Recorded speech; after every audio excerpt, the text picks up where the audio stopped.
School, the future of HR in the digital age, with the spotlight on the health and pharma sector. My name is Linda Kutsia. I'm Director of Regenesys Nigeria, and I am so grateful to be in this privileged position to facilitate a webinar of this magnitude with the speakers that is on the panel today. Very much looking forward to the conversation that is going to take place. With this said, I would like all the panel speakers today will introduce themselves, but just to everyone listening via Facebook, via LinkedIn, those of you who are signed in as participants to this session, hearty welcome from us here at Regenesys. Thank you so much for joining us. If you have any questions throughout the conversation that we are going to have, please post those in the chat function. I will keep an eye on those questions, and the panelists are also welcome to keep an eye on those questions and then answer you back accordingly. So thank you very much, everybody. For joining us today, and I'm really looking forward to a robust and valuable conversation led by the wonderful people sitting in front of us today. So without further ado, I am going to hand over the mic to the speakers to introduce themselves, to let us know their interest in this topic today, and to let us know about where they work, what they are doing, and anything interesting you would like the listeners to know about you, your organization, or the topical area or the topic that we are going to discuss today. So thank you. Let's get the show started. If there's anyone on the panel who would like to go first, please unmute yourself and do so. Amanda, thank you so much. Yes, ma'am. All right. Thank you so much, Linda, and good afternoon to everybody who has joined us today. And thank you so much for taking your time in joining us. So my name is Amanda Kweyama. I'm an HR director for TB HIV Care. It's an NPO in the health sector. And, you know, in the health space, we are primarily, you know, at the end of the chain. We focus mainly on implementation. So we are very visible in the communities, in the healthcare facilities, and we are represented all over the country of South Africa. I'm looking forward to today's conversation. Look, HR is very vast. And I think, you know, just bringing it to the health space for me, it's completely different. It's very unique. And I'm hoping that you guys are going to enjoy hearing about our industry firstly, and just as us HR professionals in the health space. Thank you so much. Thank you so much, Amanda. Shall I call upon Chantal? Would you like to introduce yourself, please? Fantastic. Good afternoon, everyone. So my name is Chantal Burgers. I am the head of HR for Ascendus Health. We do operate in multiple sectors within the health and wellness space. We're a little bit different in that we've got multiple companies as well, that some deal with vitamins up to basically the medical devices side, where anything that you see and touch in a hospital, we basically provide. I've been with the business for 10 to 12 years. Been in HR for, giving away my age here, which I shouldn't be doing. So been in this space for probably about now 18 to 20 years as well. And to everyone's point as well, it is an absolutely changing environment constantly, and a phenomenal industry to work in. Thank you. Thank you so much, Chantal. Absolutely. I'm looking forward to these conversations, because what we read and hear about the industry, you guys are living. And that's what I'm hoping will come to the forefront today. Kumbulani, would you like to introduce yourself, please, sir? Good afternoon, everyone, and good morning, depending on where you are in the world. My name is Kumbulani Vezi. I'm the head of HR or Human Capital for Adcock Ingram. We one of the biggest pharmaceutical companies in the country. We are a South African-based organization. I have been with them for close to about 15 months now. Prior to that, I've worked for Unilever, and I've worked for quite a number of other companies, multinational organizations. All in all, I've been in this industry for about 24 years. And I've, in the past, I've also worked elsewhere in Africa as well as in the Middle East. And by all means, I'm also looking forward to today's conversation. And I think it's not only about imparting knowledge, but one will also be learning, from the panel as well. Thank you. Absolutely. Thank you so much for that, sir. Shalini, would you like to be next? So good day, everybody. My name is Shalini. I'm the HR director for the African cluster at AstraZeneca. So AstraZeneca is an innovation-led biopharmaceutical company that operates globally, and we really look to push the boundaries of science to deliver life-changing medicines. And I think why I'm really keen on being a part of today's discussion is that with the advances in science, as well as lots of progression from a digital point of view, this has a huge impact in how we can create access to the medicines that change and save lives across our continent and globally. And it also does push the boundaries in terms of the types of skills and types of talent that we need to have at our disposal to bring our purpose to life as AstraZeneca. So I think it's a very interesting topic to myself. A little bit more about me. I'm about 18 years and counting in the people space. I have experience. I recently joined AstraZeneca, so I'm about 6 weeks into the business. Prior to this, I was at Reckitt, a multinational FMCG in the health space, and I've also spent years in many different industries, but always in the people space. So I'm quite keen on looking at people capabilities, helping others to unleash their potential, and leveraging off the good people within the business to actually realize our purpose. So that's a little bit about me. Thank you so much. Looking forward to the discussion today. Thank you so much, Shalini. That's definitely, I am a lot of the things that you touched on is one of the things, or some of the things that we hopefully are going to get enough in this 1.5 hour to get to. So thank you so much, Jeremy. And there you are, the last one to introduce yourself, if you would do so, please. Thank you, Linda, and good afternoon, everyone. And thank you for the opportunity to be part of the panel discussion this afternoon.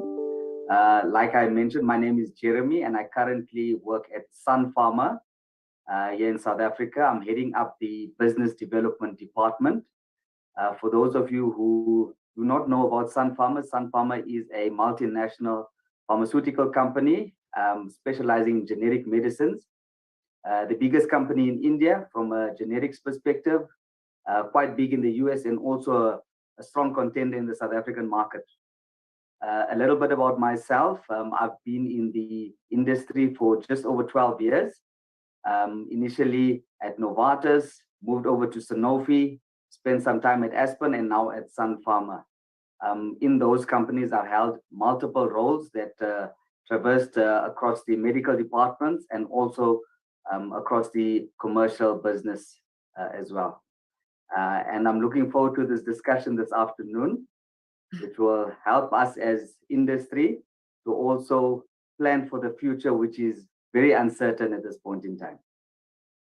Thank you.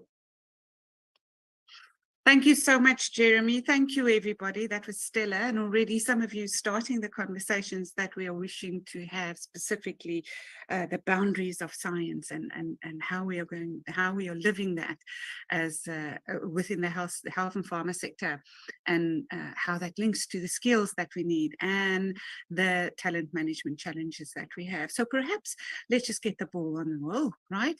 And start with that big question: is what are the big talent management challenges in the health and pharma sector?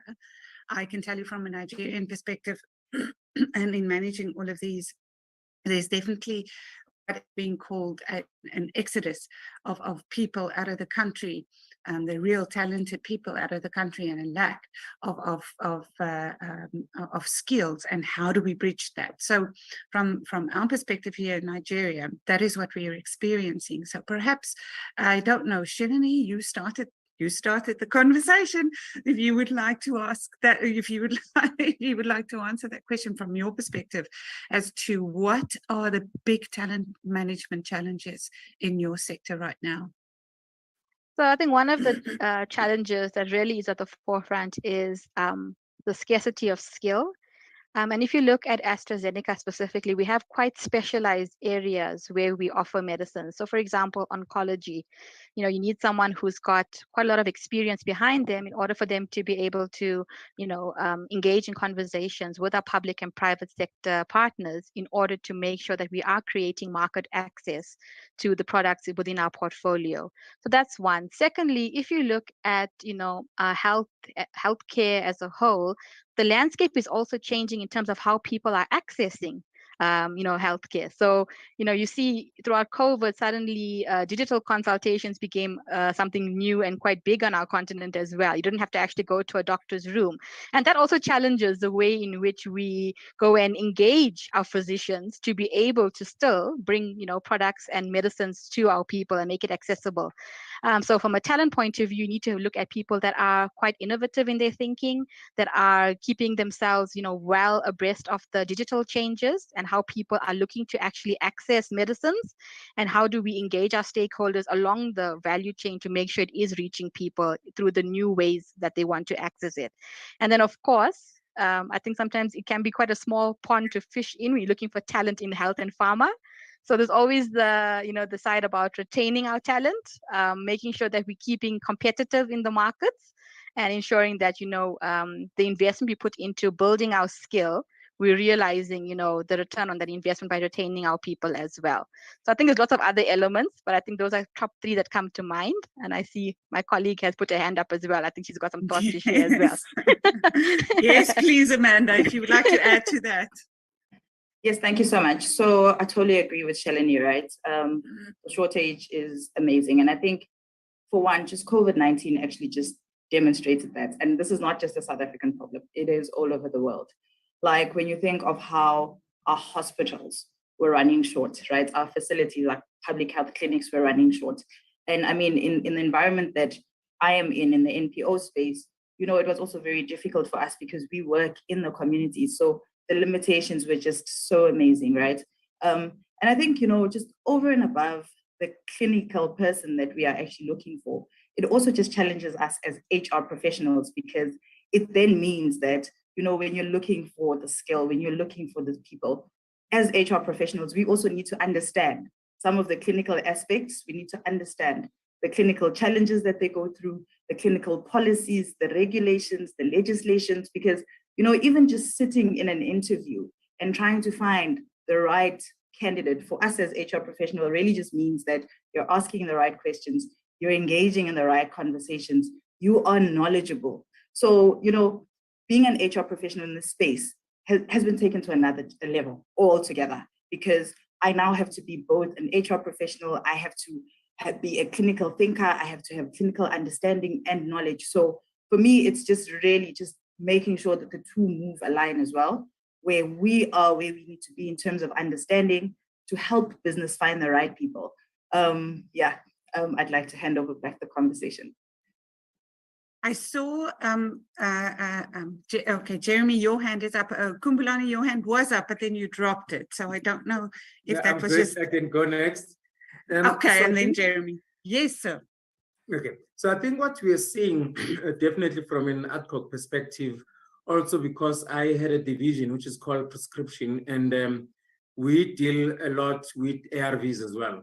So globally, what we're seeing also is the challenges around the generic medicines, especially that are coming in particular from India, and also the what I would call the war for price in that space. So we're really having we're seeing some challenges there, but we're also seeing some accessibility, which is quite a welcome change. If you look 20 years ago, taking ARVs was frowned upon.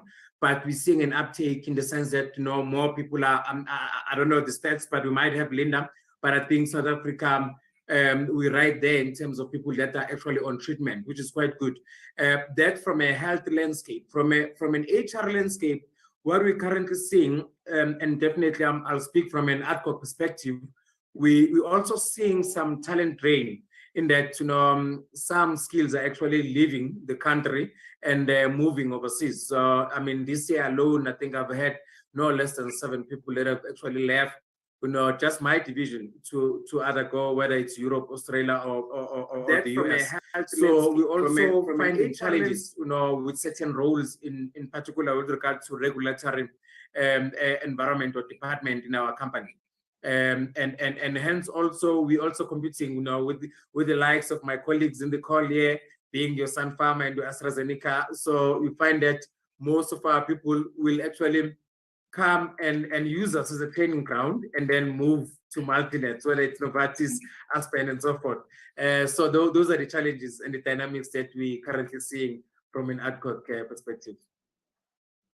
Jeremy, your hand was up. Would you like to, from your perspective, answer that? And then Chantal, you could respond to that then too. Amanda, I saw your hand was up too, but now you took it out.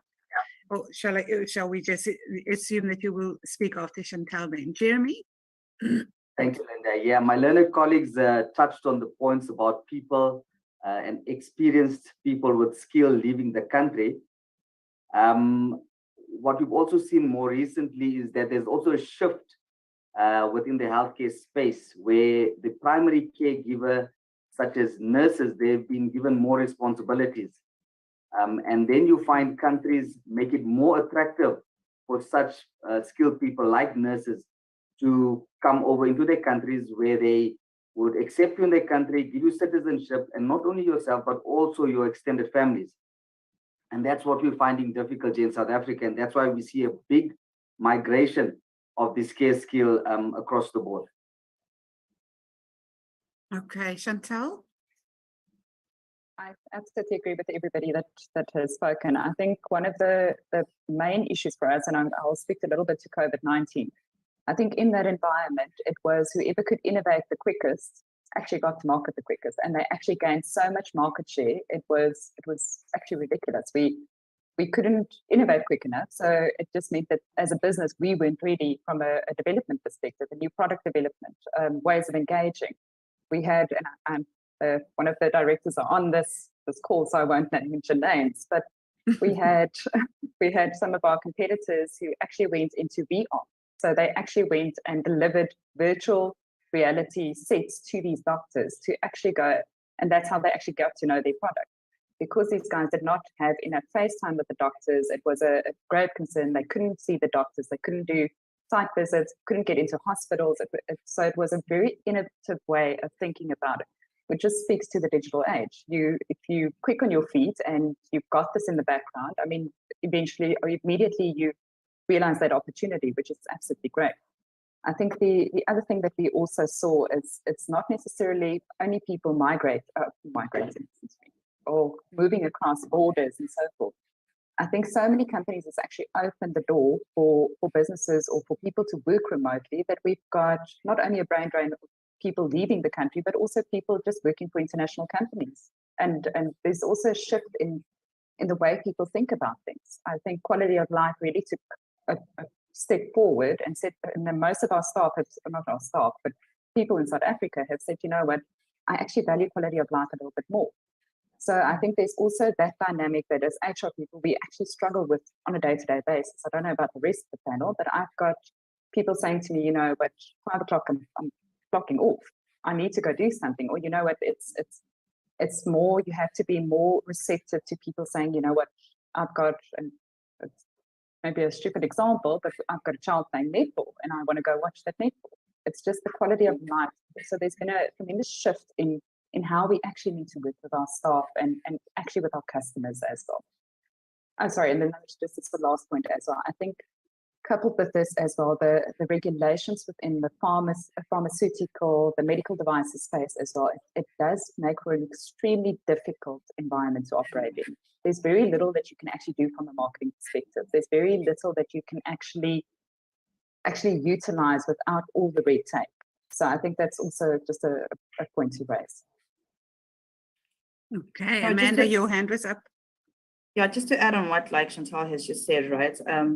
You know, even just in our country alone, we've seen a lot of our clinical professionals moving from one organization to the other, right? So they have picked up on the demand as well. So they are aware. And also just employment has changed so much. We've moved from permanent employment to temporary employment. We've even now are going more into a locum environment, right? Where people can work for more than one organization at the same time. And look, for me, that is just, it takes it to a completely different level, because now we are dealing with one person who is committed to many organizations. It now speaks to how do I show up as a healthcare professional? I'm working at night, I'm working during the day, I'm trying to juggle, right? I've got moonlighting that is now also such a big thing. And, you know, as much as we might feel that it is a bit risky and it is a bit challenging for us as healthcare professionals, we also understand that the need is very there, the need is very great. For me, one thing that has also come up and that I've really seen is the healthcare professionals are also going through a lot. The world has changed so much technologically. The world has literally advanced. I think prior to COVID-19, we spoke about advancement. Everybody wanted to change, right? And we have been trying to change, but COVID came and you had no option. You know, it was there, you had to be involved, you had to get with it, or you fell off. And healthcare professionals, some of them have really struggled, right? If you look at some of the people that we have, we've even had to bring back people who are in retirement, where now, because of the need, I've come back from retirement, but at the same time, all these systems are being thrown in my face, you know, all these new applications. I'm now expected, we've got people who struggle with something as simple as WhatsApp, but the applications, the systems, the platforms at which we expect them to now work have just taken it to a completely different level where some people have actually broken down, right? It comes back to us as HR professionals. People are missing work more, right? People are not coping. We are expecting people who are clinical to be managers, to understand tech, to still keep up with their clinical knowledge. It's a lot, you know, it is really a lot. And for us, we need to, as much as we want them to stay afloat, we want them to keep up, but we also need to say, how do we as HR professionals, how do we manage it? You know, how do we manage it, at the same time support them, at the same time ensure that our organizations and our businesses continue? Thank you very much. A lot to say about employee wellness and how we manage that as well, right? Chantal, your hand is up. Would you like to add to that? Yeah, it doesn't add, Amanda. I think it's an absolute valid point, and I think we're seeing that quite a bit in the industry as well. We're seeing, and that's exactly what Amanda's saying. You've got clinical people that think a certain way, and they react a certain way, and they're generally very methodical in their approach. And now you're throwing all these platforms at them. I think where we've really seen a gap in the market is shifting these people into being more commercially sound, being more generative in how they approach different departments and so forth. So if you look at, for instance, if you look at a managing director in the space, a managing director in the space needs to exactly what Amanda says. They need to have all the clinical know-how, but they also need to know how to run the business. And they are extremely scarce. So you almost need to grow your own talent in this environment. And it's, unfortunately, it takes some time. So just wanted to add that. Thank you very much, Chantal. So when I listen to what everyone is saying, and Kumbulani, I would love you to also, and Shelini, I would love you to add to this. It's not just about facilitating the skill of new technology and managing the new technology around us, but it's also about reskilling those who are within the organization already to basic skills that we take for granted as managers, as leaders, as professionals, that's not standing in front of a patient or not dealing with clients in that way. These basic business skills are also something that needs to be reskilled within the organization. Shelini, I see you nodding your head. Would you like to add to that? And Amanda, yes, I think you're quite right. You know, it's if I look at AstraZeneca, yes, we certainly have people that come from, quite advanced medical and scientific backgrounds. And, when they're studying and starting off their careers in that space, they operate and think a certain way. But then when you take, for example, a medical physician and then put them into a very corporate setting, and they, in charge of things such as creating market access or engaging, public and private entities to ensure our medicines are scripted and being used. It's a very different mindset you're looking for as well. You're looking for some commercial acumen, you're looking for relationship building and interpersonal skills. So, the DNA of what makes a professional very effective in pharmaceutical and healthcare, it's multi-pronged. You have to have the scientific and medical background for many of these roles, but at the same time, you're not going to be a doctor with the patient. You're going to be now in a commercial setting where you've got a revenue target that you need to drive, and you need to maintain relationships, and you need to work with so many different stakeholders so that we can enable the medicines to reach the patient at the end of the day, right? So I think it's all of that, and then to add layers of complexity to it, COVID came and completely disrupted our ways of working. And now suddenly you have to figure out, how do I manage my team that I'm responsible for via a screen? How do I still create opportunities to talk to my stakeholders out in the market to make sure that we still are having regular conversations and pushing our products out and making sure we reach our targets? I think in some instances, COVID did create tailwinds for a lot of the health and pharma companies, depending on what your products were. But now that we're coming out of that heavy lockdown period, it's not as easy anymore to also get the numbers that some companies were hitting during 2019, 2020, 2021. So it's also a much harder economic landscape as well now to get our market share and to hit our targets. So I think that also needs to come into play. How do you keep sustaining the targets that we hit over the last year or two, and build on that as well from a market share? So I think it's the type of skill set that has so many different sides to it, and the complexity of COVID, and then the complexity of the digital age, and marrying all that together so that this very learned person can still go and achieve and make sure our purpose is achieved, while at the end of the day our business is also still sustainable and profitable. So I think absolutely right. It's not an easy challenge to find the right skill. And I think we also are equally challenged once we have people in our business. How do we support and enable them to be agile thinkers, to be innovative, to be able to react to market changes that come our way, so that we still are driving our business forward? I think there's lots of hands up. So I think I'll let one of my learned colleagues also weigh in here. Okay, so we'll have to go into whose hand was up first, which was Amanda, then Chantal, and then Kumbulani. Right. So I think one thing that we also just need to understand is the fact that, in the healthcare space, we come from, there's sectors within that sector as well, because you've got your government space, right? You've got your NPO space, where I am represented. You've got then your corporate space. And for me, I think one of the areas that we really still need to look at, and we still need to really work on, its resources. Personally, some of the challenges that we have experienced in the NPO space, where, we work with a lot of funding, we are funded organizations, and a lot of the work and the programs that we take into the community is based on the funding that we receive. So now we are expected to upskill, retrain. We are supposed to buy all these expensive systems, all these expensive online platforms, and we expect it to be fancy, really, and that's really where it really goes.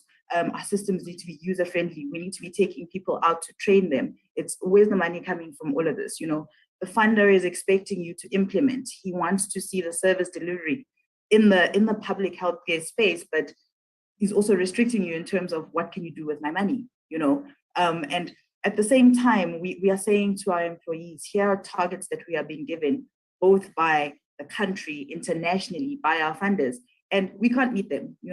The challenges are really there because the juggling, we've got little resources, and we have to really make these resources go a long way. They have to really cover this whole space. So, within this health space, those challenges are there. Unfortunately, we are not selling healthcare products, right? So we can't mark anything up.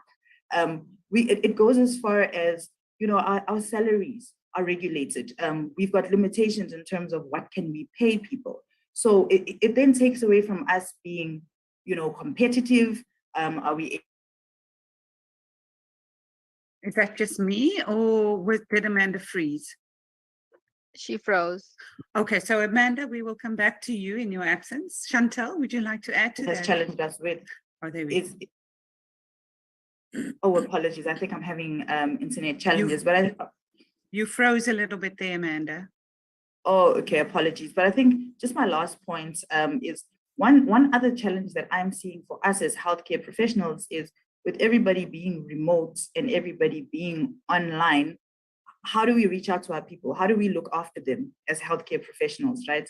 People are remote, people are not accessible. Sometimes we really, really struggle to catch up with them, to reach out to them. The pandemic, when our people got infected with the pandemic, we couldn't even find them. We couldn't even reach out to them. Some of them, we can't give everybody data allowances, so that if I need to contact you, if I need to speak to you, if I need to check up on the teams, you are not accessible. So, the advancement has come with both the great, and it has also brought us a lot of challenges, which really are things that we need to look to. We need to say, how do we fund our advancement? How do we fund this change? And how do we keep up with these global changes that are happening? Because at the core, if I understand you correctly, there's always that relationship that needs to be had between the caregiver and the carer in that level. Chantal, I'm sorry I interrupted there, but you wanted to say? No problem. I think also just another point and another, I don't know if the rest of the guys are struggling with this, but I think where we've also been experiencing quite a bit of issues is we focus a lot on business intelligence. So we've got a lot of algorithms, we've got a lot of historic data to basically reform, and that informs basically where we invest, how we invest, it even informs our staffing at the moment. So, and what we saw is with this, the impact of COVID as well. I'm sorry, I don't want to make this about COVID, but with the impact of COVID, we actually lost that data. We have a full year where it was so erratic that you can't base a budget off of it. There's no algorithm that tells you that this is how the projections are. If you were in life-saving devices, it's going to show you that you need to purchase another 400 because that's just, you know, it's what the business or the practice, the excellent practice actually did to us. So I think that was the one thing. It's really we struggling with just our business intelligence at the moment, the accuracy of it, and there's so much manual manipulation that now needs to come into it because that base was so manipulated through COVID.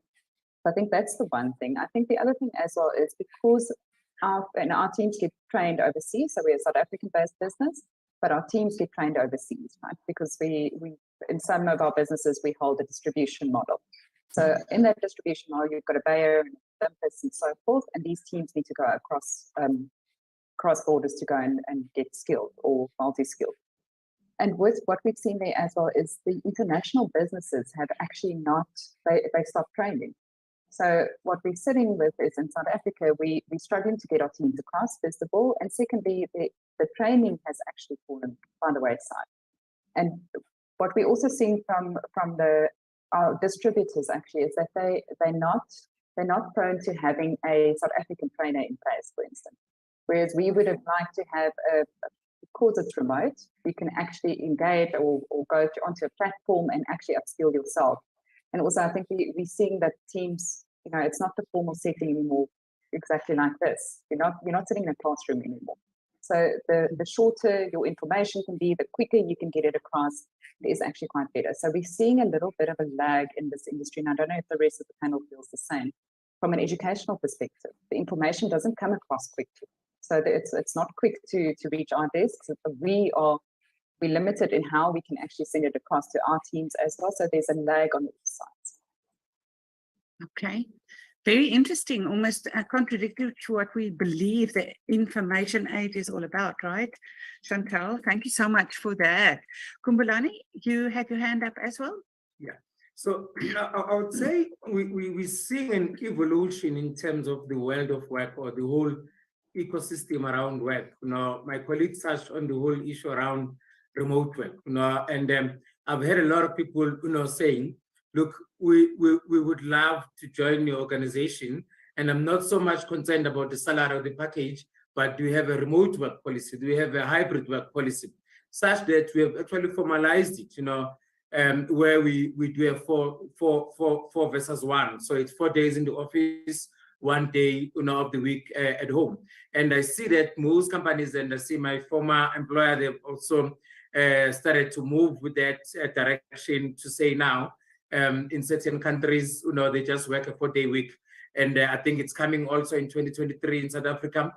Whether that will be effective, it remains to be seen, because South Africa, we're perhaps not ready, you know, from a social and a structural, you know, perspective, you know, to accommodate or to behave like the first world, you know, does. So that's on remote work and hybrid.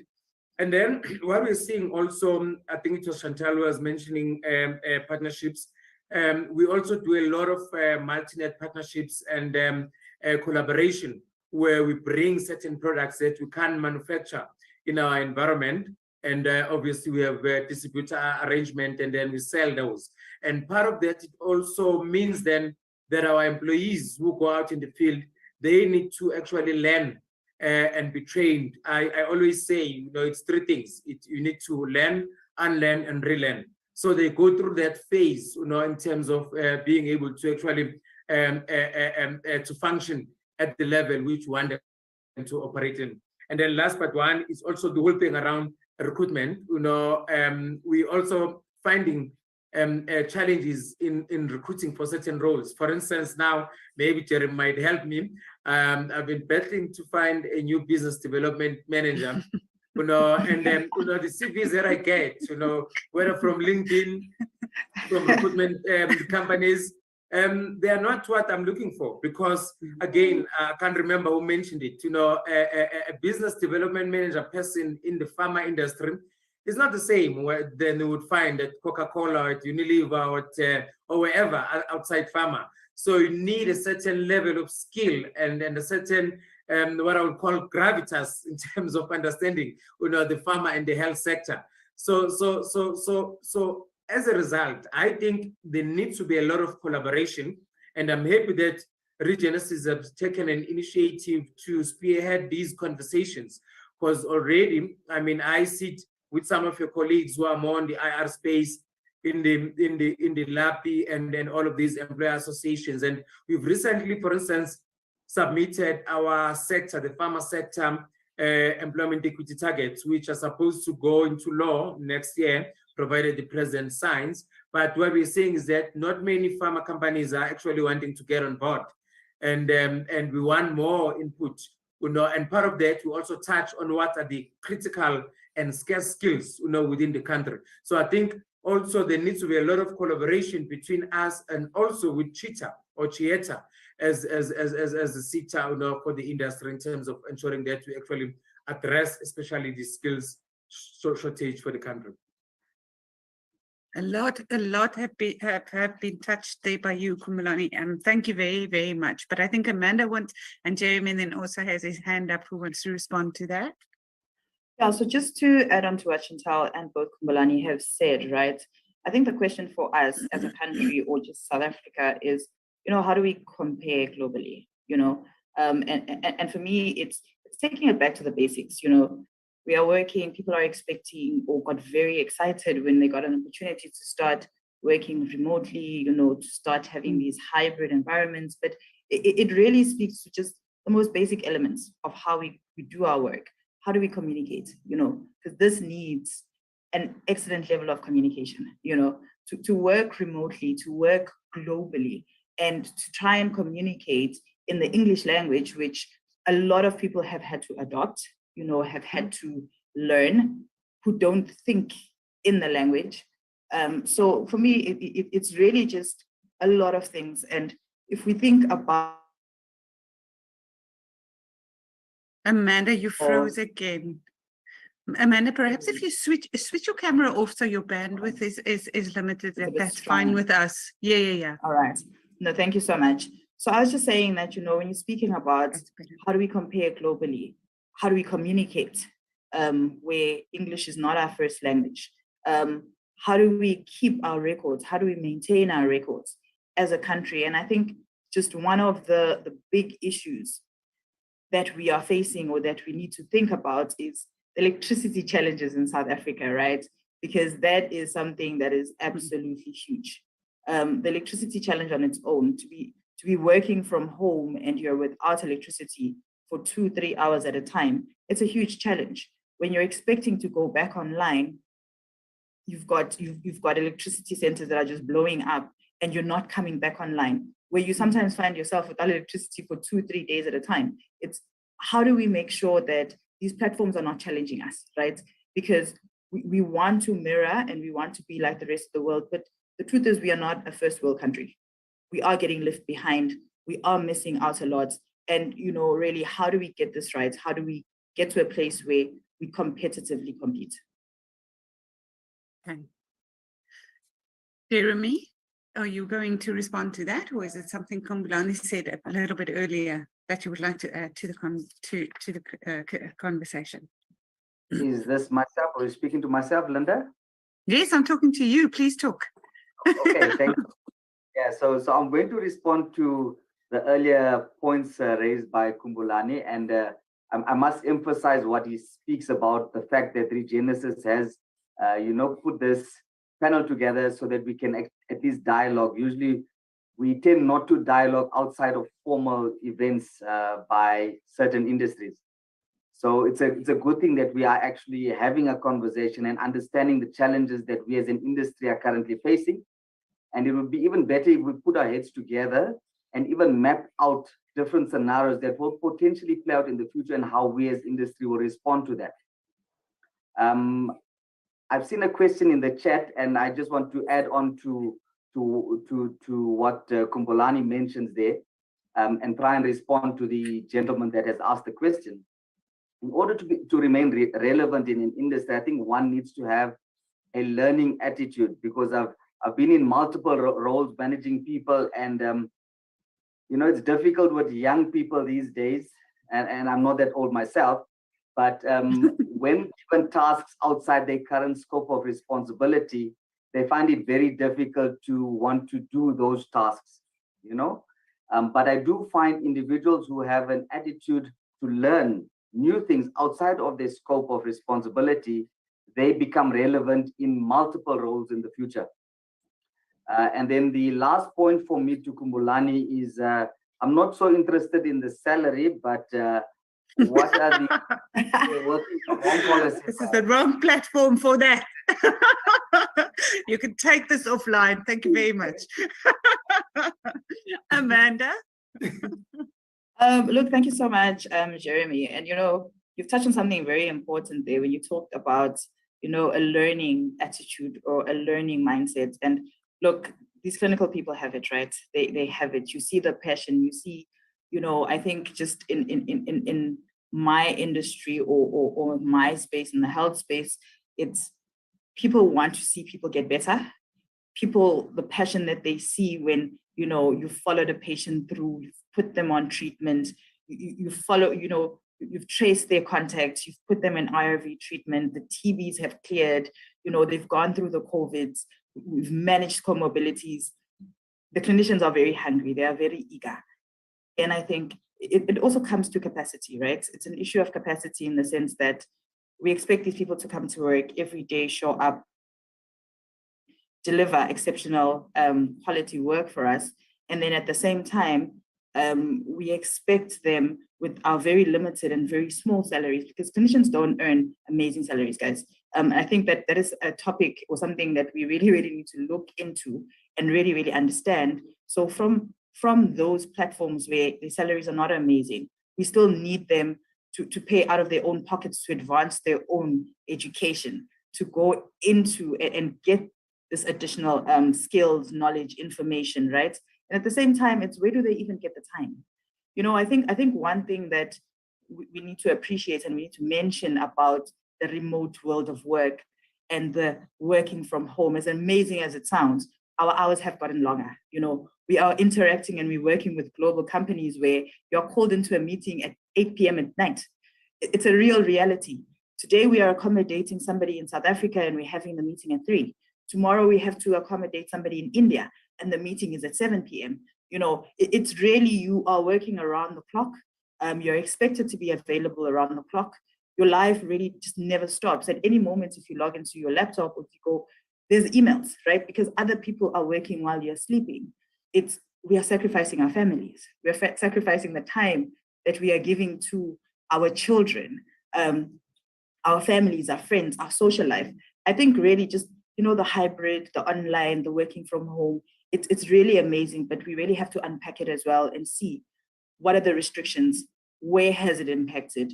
You know, people are, there's a lot of talk around mental health and mental, you know, just how people are showing up today. It's because it doesn't stop. It doesn't switch off. While you are expected to be there, you know, we also, it's an age where we have all these youngsters coming into the world of work, and these guys are fresh. These guys are fresh. They've got energy. They've got zest for life. We've got children. We have to drop them off at school. We have to pick them up. You know, the schools are calling us for meetings. So it's really, how do we balance it? You know, how do we balance it? How do we pay for it? You also can't step out of it because you need the money, right? So it's really just one thing affects the other, and it's a constant cycle. It never stops. It's how do we, at some point, we need to stop it. We need to slow it down because we need to look after ourselves as well. And I think for me personally, it's such an important thing because I always just think of, as an HR person, you know, my job never stops. I constantly have to think, how does all of this affect the person behind the professional? How does this affect the parent behind the professional? I might be seeing a non-performer, but are you really a non-performer? Maybe you're just drained, you know, you're just drained, you're exhausted, you are beyond capacity, and you're really just struggling to just keep up and show up in the way that I know you are capable of doing, but right now it's just difficult. Okay. So I hear a lot of things regarding the conversation we are having, ladies and gentlemen, a lot of skills that's needed, resources that are needed, collaboration that needs to take place between business, government, NGOs, in order to get the health, to get the skills, just what we require within the health sector. So there are challenges that we are working with every day as professionals to make sure that we keep the system, keep the business, keep the people active, productive, and motivated. Yeah, because that is always something that is on HR's shoulders. As an HR professional, it is your responsibility to bring the initiative forward as far as motivation is concerned. So maybe, you know, I hear a lot about employee wellness and holistic wellness as well in what you were saying. It's not just about being healthy, it's about being mentally healthy, it's about being socially wealthy, it's about being, you know, financial wealth is obviously, we have to manage that, but the whole EQ, SQ, that whole circle that we have to consider when we are in this environment. I think one of the things that you said, Kumbulani, also that reskilling, upskilling, what did you say? Refreeze, unfreeze, those concepts. Unlearn and relearn. Unlearn, relearn, and unlearn, relearn. And that's a continuous cycle that we need to. So how then do we provide, and Amanda, I see you would like to add value to that, but how then do we make sure that the young ones who do come into the organization are incorporated with these attitudes that we want from people? We want them to be hungry. We want them to be motivated. We want them to be professional. We want them to have the learning attitude, which I think is one of the most relevant things that we have said, because it is not just about what the company can give to you, it's but what you can do to the company. And that's a business principle. We've got to make sure that everyone understands that. So Amanda, if you would like to add to that, and Kumbulani, if you would like to say something about that, I'm just reiterating what you were saying. You know, Linda, just what you said now, for me, it's people need to understand that coming into the health space requires a passion. You know, you need to be passionate about it. It requires you to want to do it. It requires you to want to give. It's also not a very comfortable, cushiony environment, because I mean, if you go into our healthcare facilities, you get from your private institutions, you get from your public institutions, you know, you've got mobiles, because sometimes we're taking services to the communities in mobiles because there isn't a clinic or a facility within reach. So you understand the kind of conditions that these people are working under, the kind of, you know, even just the exposure. I think for me, if COVID did not teach us one thing as healthcare professionals, it's passion. Because the way people had to get up every day and go to these facilities and expose themselves to this kind of illness, right? Where I'm literally putting my life at risk. You know, I think when you just think of how we were in the offices, we were behind the scenes, and we were scared. Like, you were scared to go and buy groceries, right? And I mean, in a grocery store, you're hoping that nobody's got COVID in this grocery store at the moment. But you're thinking of healthcare professionals who are going out there and actually saying, I am here to deal with COVID. I am here and I want to fight this thing, right? So it's kind of like, it requires a completely different mindset. It's also, for me, it's a family conversation. You know, it's really, really a family conversation, because when these types of things do hit us, right? It's, how do I walk out every single day and I may not come back? You know, it's, what is the message that I'm having with my children? What is the conversation? Because you unfortunately cannot say to your parent, Mommy, please don't go to work. I don't want you to get COVID. So it's really, it's very real for me. So it really requires digging really deep inside you and making sure that you understand what is involved, you understand what the health space is really about, and just making sure that you're picking up your hand and you're saying, I'm going into this, and you actually want to be there. Perfect. Kumbulani. So yeah, just to reiterate what Amanda was saying, for me also being in this sector, it's more like a calling. I mean, I come from a family of nurses and doctors, and looking at what they do, it can only be a calling. You know, it's not one of those things that you can just say, look, I landed in this career by mistake. You've got to be passionate, and it can be very thankless. But yeah, I wanted also to touch on the question that was asked on the side panel around how do young people make themselves marketable. So, excuse me. So what we have done, or what we are doing at Adcock, we are at peace with the fact that we'll not always compete with the AstraZenecas, with the Pfizers, with the Sun Farmers, but we are at peace with the fact that, and also being a South African company, we will train and build skill for the nation. So we invest a lot of money in terms of our graduate programs, and those that we can absorb, we do absorb. Those that we cannot, we let them go. So that's how basically we build our talent pipeline, you know, or our own talent timber, internal timber, you know, within the organization to invest in these youngsters. So to answer the person that asked, I think it was Sipe, you also need to be very indispensable, you know. As I said, I've been working for 24 years in HR, but I've developed the love for the health sector, such that I sit in strategic meetings, which has nothing to do with HR. And then business people will say, but you are very strange. Our previous HR people never used to have these conversations. I said, listen, guys, you are my internal customers. For me and my team to add value, I need to understand, you know, what you go through on a day-to-day basis, so that then I can come with solutions to make your life easier. So to answer Sipe, make yourself indispensable. You know, learning is continuous. In fact, maybe you can Google a book called Continuous Learning. Just read and study. The more you study, the more you actually opening up opportunities for yourself. Chantal, your hand was up next. Thanks. I wanted to just also add on that. I think from a learning opportunity, or the types of people that we really look to bring into our organization, yes, there has to be passion. That's number one. I mean, this is a very, very long hours, tough job. It's not an easy job. And I know a lot of the guys that leave or finish with school, it looks very attractive to be a medical rep or a pharma rep. It's a very attractive title for many. Unfortunately, the hours are long. It is engaging with people. So we really do look for a certain type of person.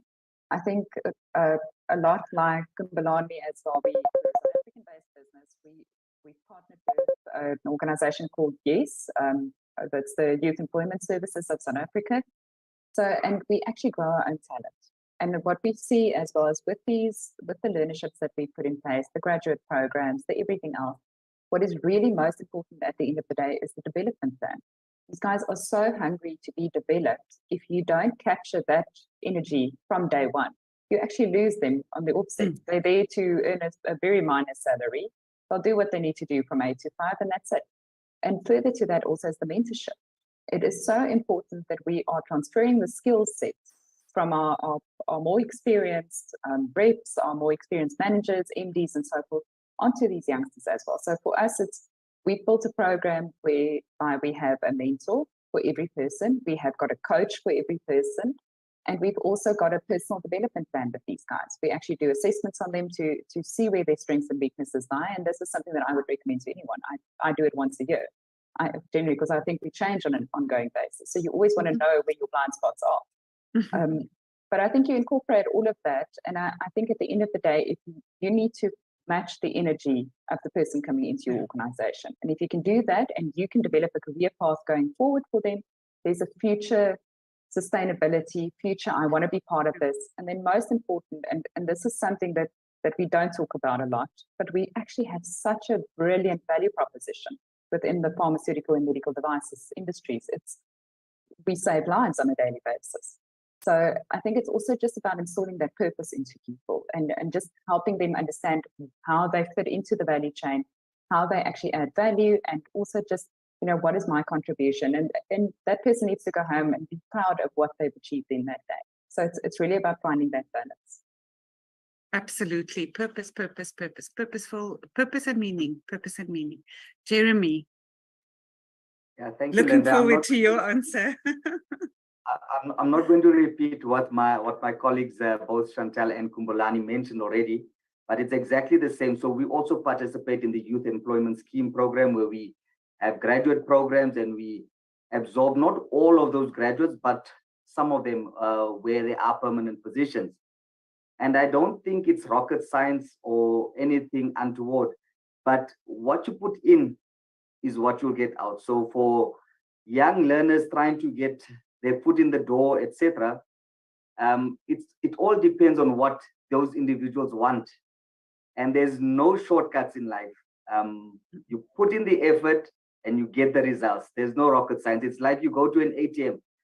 If you deposited 100 Rand into the bank, you're probably going to expect 100 Rand coming out of the ATM, right? So what you put in is what you're going to get out. And there's no secret to that. That's what I wanted to add to the conversation. Thank you very much. Very valuable there. It's a give take, which is what we've spoken about as well. Shalini? Yes, I think I can. I can also add in terms of looking beyond South Africa, because I look after people that are in about a dozen or so different countries across the continent, right? And I think the next phase is, yes, we all look for that special something to bring someone into our business. But then the other complexity to be in the people space in health and pharma is, while they're in our business and when there are multiple geographies at play, how do we ensure that we are creating opportunities for continuous learning and development that can reach every single person? Now, to give you a sense of it, I said more than a dozen countries. I've got people sitting in South Africa. I've got one person sitting in Rwanda. I've got a handful sitting in places like Cameroon, Senegal, etc., right? Nigeria, all of that. So I've got quite a few countries where I have people that belong to AstraZeneca sitting in either legal entities or with our distributors. But what's common to all of them is that they are here for an employment experience. They are here to also learn and grow and to be developed in their careers. So the complexity comes in that when we look at developmental opportunities, we look for experiential learning. So they're like, can you go on to stretch assignments? Can we move you? Can we give you exposure to other assignments within the business? That no matter where you are based, you can learn and you can grow. We also got to look at, online platforms and look at digital ways of giving out learning. So we have online learning systems, etc., that anybody who's in our business can access wherever they are from. And we have to give them the equipment, data, laptops, etc., to be able to access that.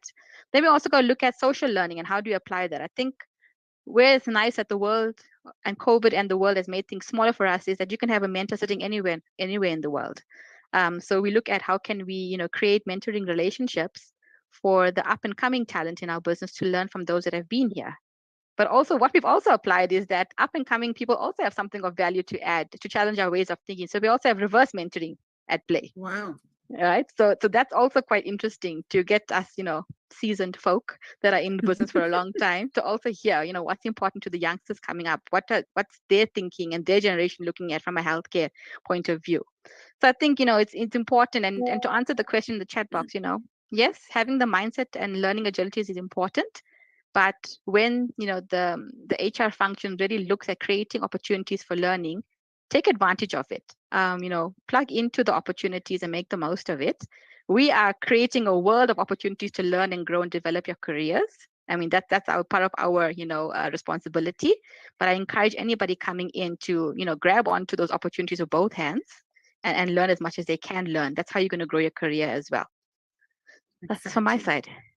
Yeah, so that whole principle of social intelligence, right? Not just seeing the opportunity, but actually seeing it and then doing something about it is what the requirement. That is the intelligence that is required there. So Amanda, your camera is open. Your hand was up next. I don't know if you're still there. Yes, I am still here. So okay, great. It off for, no problem. With my internet.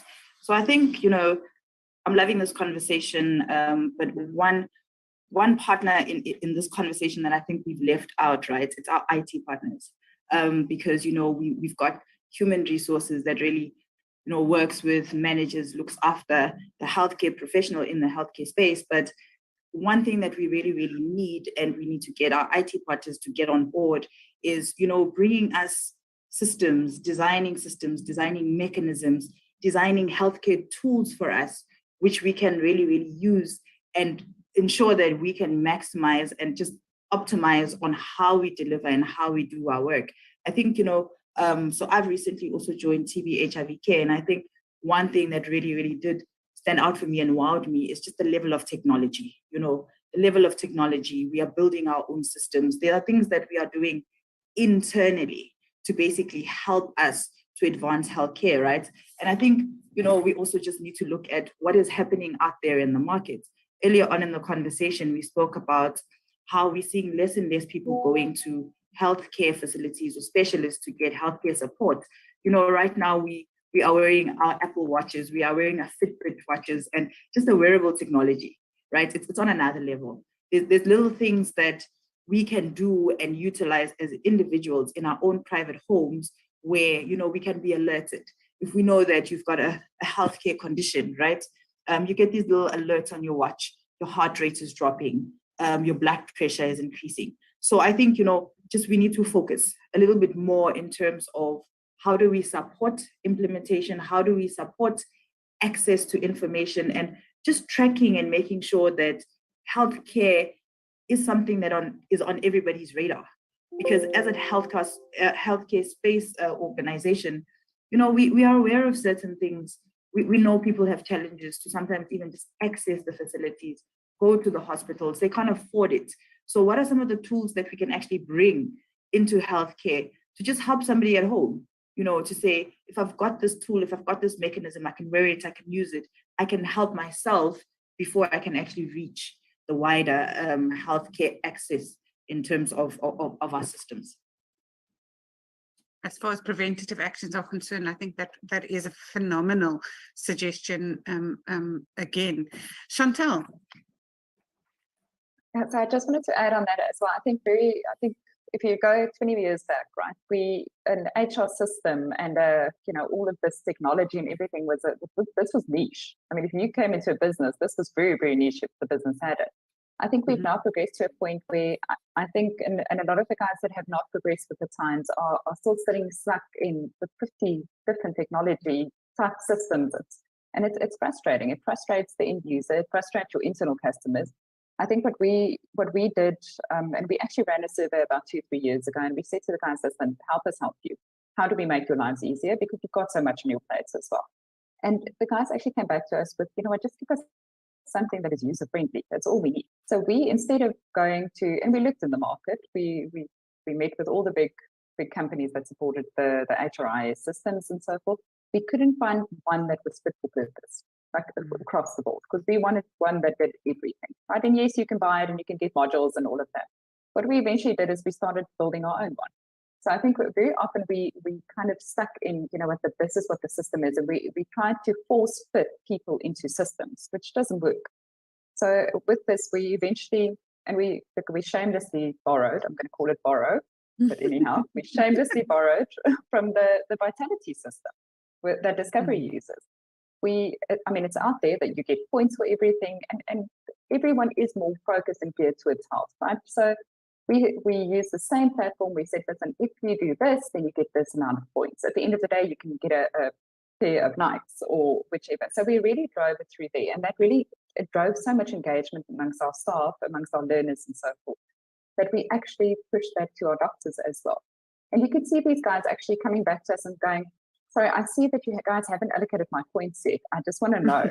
So it's something fun. It's a different way of doing things. I think we just you shouldn't just say, listen, this is the system, this is how it works. I think just we need to be innovative in how we do things and how we approach our teams as well. Because at the end of the day, if you don't have engagement, you can have all the systems in the world, you can have all the programs in the world, but if it lacks engagement, it's useless. I think that's a core at what everyone is pointing towards, is that skill to be innovative, that skill to answer the needs of the people of the purpose of your organization, answer the needs of the people that you are serving, is very very much what I'm hearing from all of you. What I also think is what is coming through, which is what the digital revolution is all about, right? And what I think the fifth digital revolution is all about is to make sure that this product, this platform, the system that we're using as an organization, as an individual for our customers is individualized, because that is what people are looking for, and that's what people are moving towards. So I wonder if you would like to comment on that. I hear you, Chantal, that it's fun now to go and log your leave, you know, on your systems. It's fun to go and log into a short course for 3 hours that will allow you to know what, just to give you a broad framework of what artificial intelligence is, because it adds to your point, it adds to your knowledge, and next time you talk about it, you talk about it with a little bit more experience, and maybe next time you move on to the next level and so forth.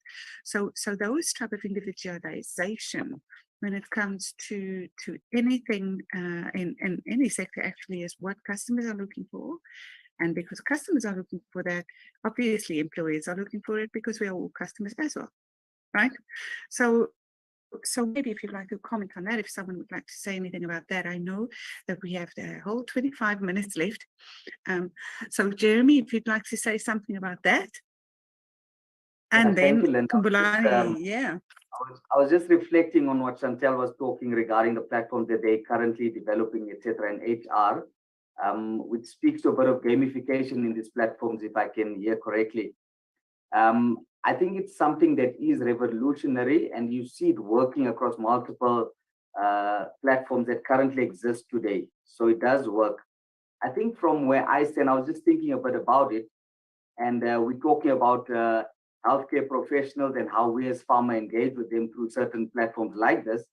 I was thinking of the complexity that they would possibly experience having to log into multiple platforms, etc. And perhaps industry needs to speak more to each other, where we create common platforms where we can all sit together and share content on platforms that are related to our healthcare professionals, because I think we stand the risk of possibly frustrating them if all pharma companies now develop platforms to get their content out there and to start engaging with healthcare professionals. I think we may frustrate them, because they also need to see patients at some point in time.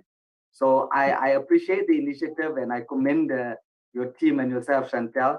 I'm just trying to figure out how do we all do it in an approach that will be considerate to the people taking care of people. And that's my comment. Thank you.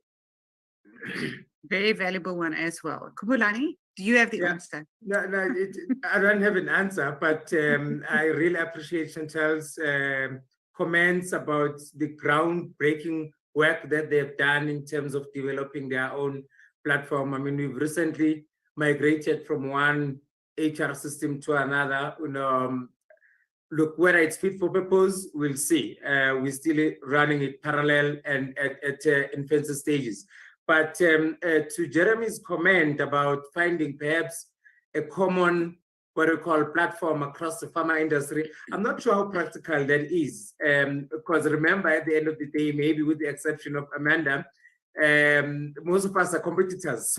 So at one stage, you know, how do you develop one system from which you all tap into? Unless if it has a lot to do with the reporting and the dossiers with SAPRA, then there maybe we're talking a common language. But I also like the what I call flexibility, or an employee being exposed to various or different systems, because that makes you marketable. I mean, I look at myself from an HR point of view. I've been through various HR systems and platforms, and that has put me in a better state, so to say, as I continue with my career. But I think the question is open, you know, to everyone, you know, on the call, you know, especially around the common platform within the pharma industry. Groundbreaking. We're breaking ground here, ladies and gents. Amanda. You know, I think firstly, I just want to comment and I say, I like the fact that I'm the one person who's loved by everybody on this panel, right? Because I'm not trying to compete with anyone.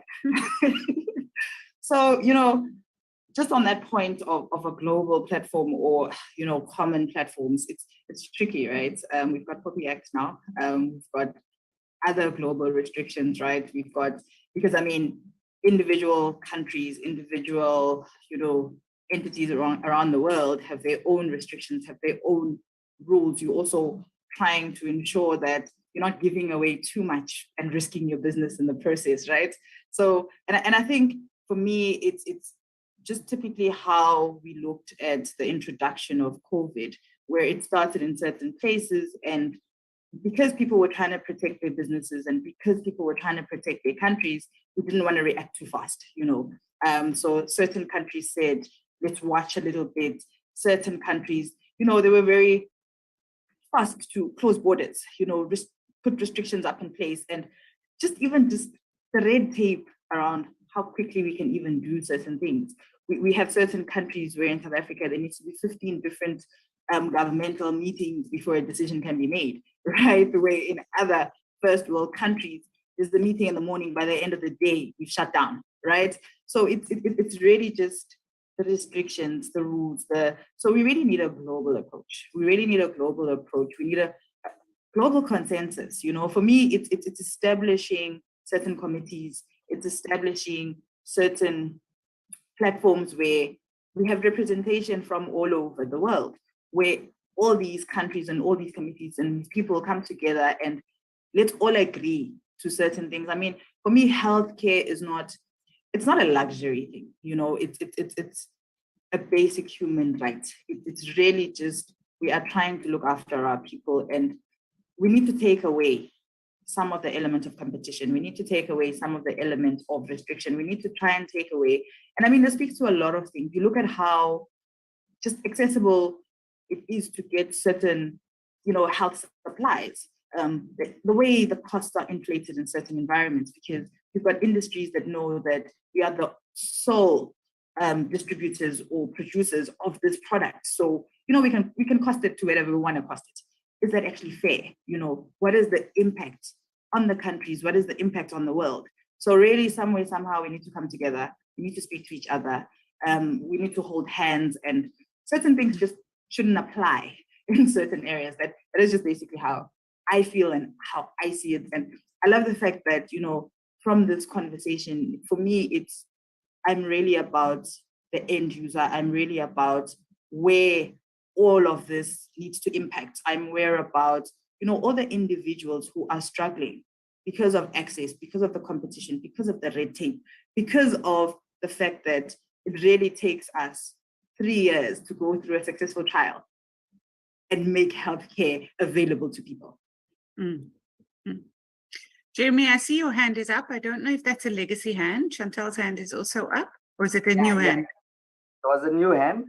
Okay, I think good. I just wanted to add on to what Amanda spoke about, as well as respond to Kumbulani. I agree with you, Amanda. Yes, we must hold hands and break down barriers between companies. Absolutely agree with that point. And in terms of collaboration within the pharma industry, like I mentioned earlier on, I don't see much of it happening outside of various association meetings, etc., that take place once a month or once a quarter, etc. But challenges that we currently face in the industry needs a platform for discussion. And Kumbulani, to your point, how do we create a platform or such platform where we share information despite the fact that we are competitors? I'd like to respond to that and say that perhaps we could put it on the table for discussion between various stakeholders and see how we work around it, as opposed to shooting such ideas just off the face.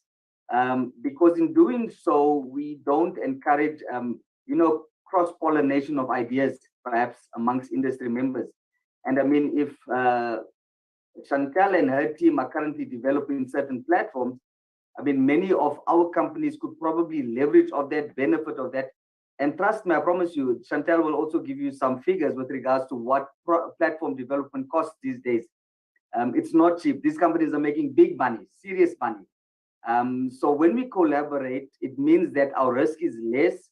And despite the risk being less from a financial perspective, the adoption rate increases outside of our companies as well. Thank you very much, Jeremy. And I mean, there's the suggestion they're bringing together. We'll facilitate. Regenesys is here to facilitate. You just tell us where and we will show up. Chantel? So I just want to respond, or just not respond, but add on to something Amanda said as well. So I absolutely agree with everything she said, and I think there's like she also mentioned that sometimes it takes us 3 years to get a product through registration. It's actually crazy the red tape that we have to actually jump through just to launch a new product.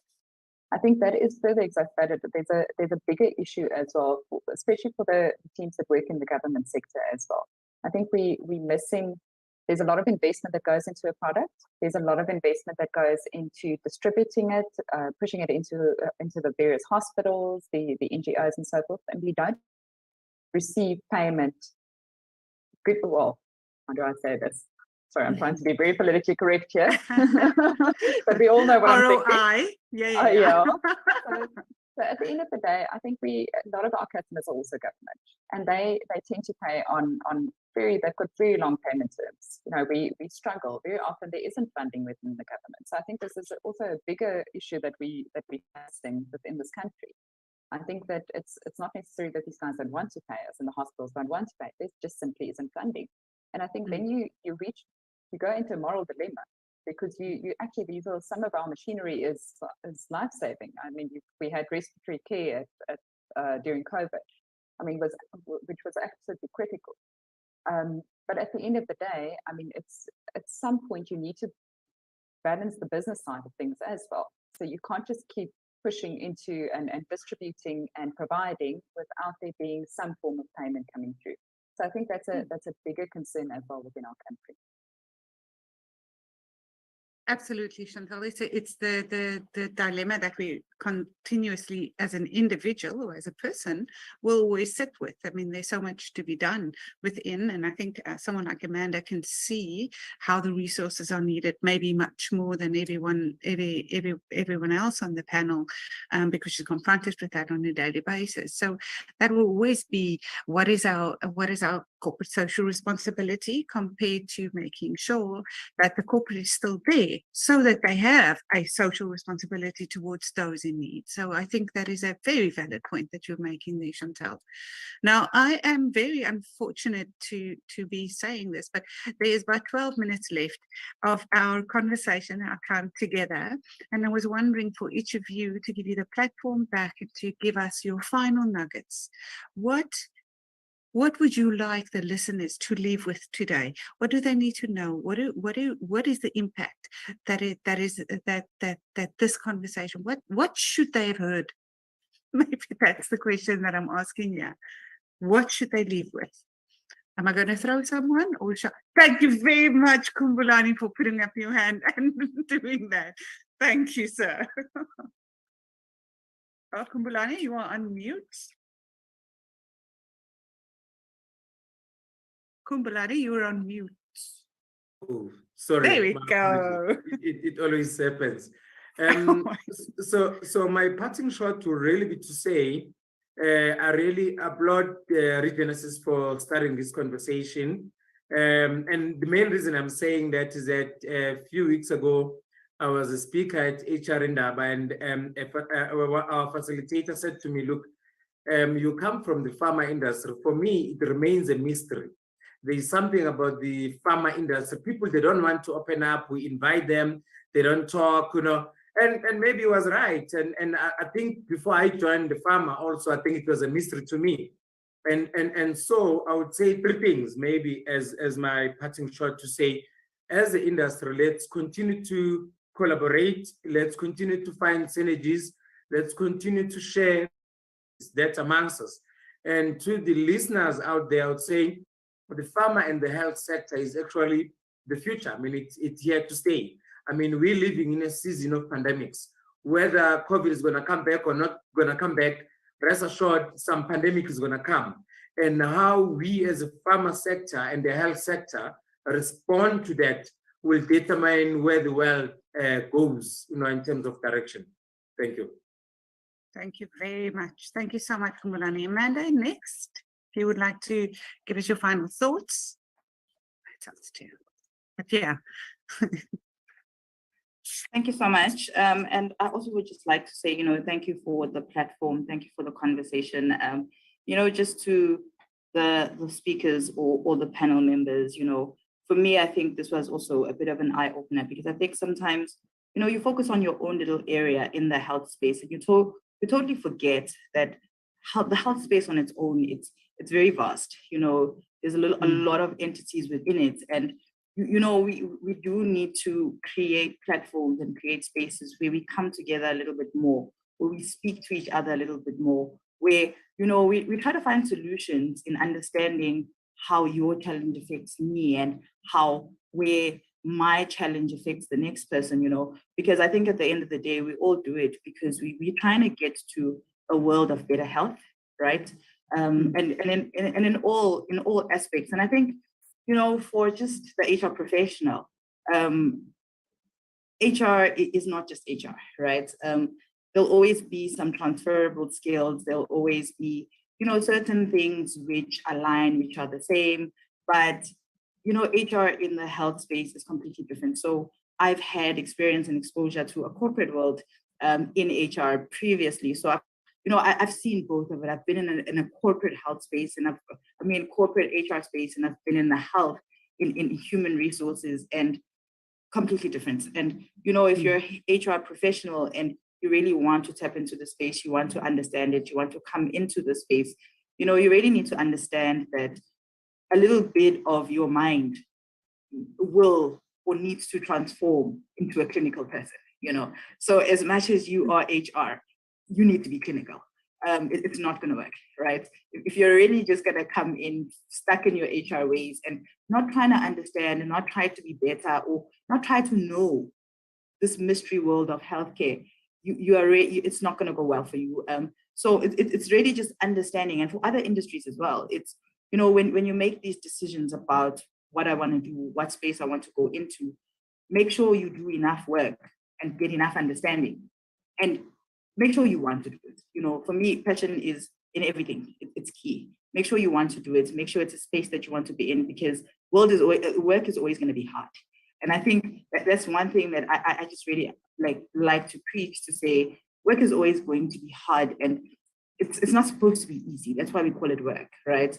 But if you're doing what you love every day, if you go into it, it takes the pain away. You have challenging days, you have long days, like Chantal said, but knowing that this is my passion, this is what I'm trying to do, this is, I want to understand this, I want to support the healthcare sector as an HR professional, for me is very important. You go home, you're satisfied.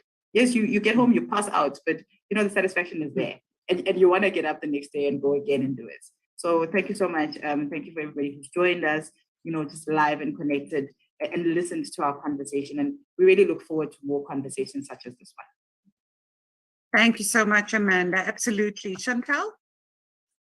Final thoughts. Yeah, sorry, they're tough to follow there, but I think all of the above, and then also just don't accept the status quo. I think there's always a better way of doing something. Always keep automation in mind. I think that's absolutely key, because what you want to do is you want to free up your HR people as far as possible, so they can focus actually on the business and the people, as opposed to doing mundane administrative work. I think also just from a healthcare perspective, again, it has to be a passion. And if you go into HR needs to be a passion. Trust me, nothing gets as tiring as people if you don't like people. Trust me, it's exhausting. So, and also then just focus on continuous learning. I think that's absolutely key. The better you can develop yourself, the more exposure you can give yourself. And I think throughout this panel, everybody in this panel has said that there are multiple opportunities that their businesses put forward on an annual basis. Really grab those opportunities and develop yourself. It's very often you have to take a step back and say, what, I'll actually go through a learnership, and I'll actually do this. I'm currently undergoing a learnership, which is, I think, an NQF4 or something, but it's something that it's not in my space. So just continuously develop yourself, understand the business as well. Always focus on the value chain. Don't get stuck in your space. It's important to understand the value chain. It's important to understand what came before you and what comes after you. So I think that would be my parting, and then just thank you very much for inviting me to be part of the panel. It was an absolute pleasure. Thank you so much, Chantal. Jeremy? Yeah, I want to thank you, Regenesys and team, for setting this meeting up and for allowing us to share our thoughts on the various topics that were discussed. My closing comments are to my esteemed panel is that we should continue to collaborate. And I will say collaborate, and let's collaborate. I think that's one part that I would leave with my team. I'm sure you get lots of LinkedIn connections after this from myself. The second part to what I wanted to add is the word passion. And I've heard many people during the interview processes that I've conducted, when asked, why you want to work for this company or whatever, they'll say, no, I'm passionate about this, and everybody's got some sort of a passion. And I tried to, sit with this word passion for a bit, and I said, do I also have passion? Why do I still work in this industry, And every time I hear the word passion, I try to replace it with the word obsession. And I think when you're obsessed with what you do, you make a difference and you add value. And I think I wanted to just leave that with my esteemed panel. And to the listeners out there, I'm going to repeat myself. What you put in is what you get out. There's no rocket science to this. Grab the opportunities that are out there and make a difference to society and to humanity as a whole. And I'm sure there will be future sessions like this where you can interact and collaborate with executives like us that sit in various companies. And why the healthcare sector or why the pharma industry? If you look at what we've just been through during COVID, you'll notice that the healthcare industry, including the pharmaceutical industry, was one of the industries that sustained itself through this period. Some companies even grew during this time. So it's an exciting space to be in. Work is not routine and mundane in the pharma space. There's always challenges to deal with. And in addition to these challenges, we expect solutions to the challenges that we see. And I'm going to leave with those words. Thank you very much for allowing me to be part of this panel. Absolutely. Thank you very much, Jeremy. We really appreciate your thoughts on that. And I agree with you. Our next step is definitely a networking event where we just discuss, talk with one another, collaborate. What do we know? Who do we know? And how do we know what we know?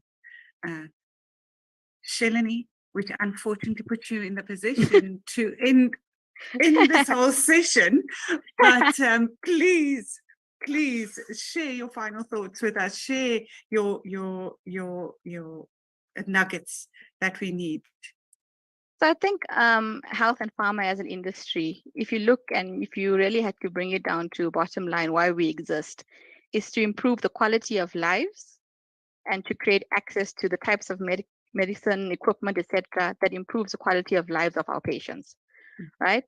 And yes, we all are here in the game to create greater access and to make sure we can reach the patients across our geographies.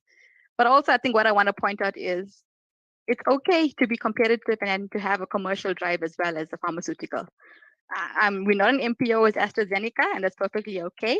We are pioneers in science. We are leaders in our disease areas. And in order to be pioneers and leaders in the space, it takes a lot of investment in research and development.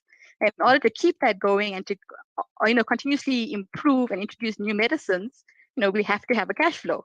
So I think, also keep that in mind that, yes, you come in with that purpose and passion for people and patients out there, but you also need to, depending on which corporate you find yourself in the sector, to also have a commercial mindset, right? And I think unapologetically compete in your space as well, because at the end of the day, we are doing this so that we can be sustainable and successful as businesses and to continue to bring these life-changing, life-saving equipment and medicines to people in the long term as well.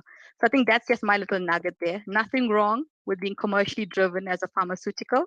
We still are here for the purpose that is centering around our patients. It's just a little bit of nuances in terms of how we compete and how we actually operate in this space. So that's my bit of nugget for the end of it. And thank you again to all the panelists and to Regenesys for allowing me to be part of this conversation today. Thank you.